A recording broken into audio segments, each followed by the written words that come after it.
আসসালামু আলাইকুম। দেখেন গাছে শুধু মরিচগুলো একবার দেখেন, মরিচের কালার এবং পুরুত্বটা কেমন সেটাও একবার দেখেন। এটি হচ্ছে সাকাতা কিংহট 1102। কোথায় মরিচ নেই দেখেন। এই যে অনেকে এই যে সাব বাঞ্চগুলো ভেঙে দেন, দেখেন ভেঙে দিয়েছে, আমি কিন্তু ভেঙে দিই নাই, মরিচ আছে। এই দেখেন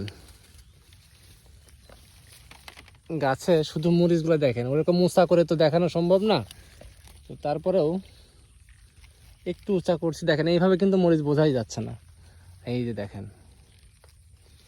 এটি সাকাতা কিংহট 1102। তো যারা মরিচ চাষ করতে চান তারা এই জাত অনায়াসে করতে পারেন। এই যে দেখেন মরিচ পেকে যাচ্ছে, হারভেস্ট করছি না দাম কম জন্য। দেখেন কি অবস্থা গাছে, হারভেস্ট কিন্তু কন্টিনিউ হয়। তো এই যে হারভেস্ট করছি, এইটাই হচ্ছে অ্যাকচুয়াল কালার সাকাতা কিংহট 1102।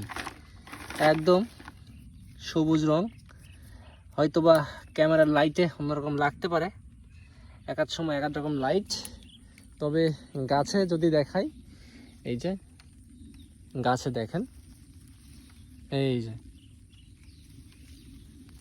এই যে দেখেন। আলহামদুলিল্লাহ আমার এই প্রজেক্টে প্রচুর পরিমাণে মরিচ এখনো রয়েছে। তো সবাই আমার জন্য দোয়া রাখবেন, আর যদি কারো কোনো পরামর্শ লাগে অবশ্যই আমাকে বলবেন। ইনশাআল্লাহ আপনাদেরকে যেটা সঠিক পরামর্শ যদি জেনে থাকি সেটা আপনাদেরকে বলবো। ধন্যবাদ সবাইকে। আসসালামু আলাইকুম।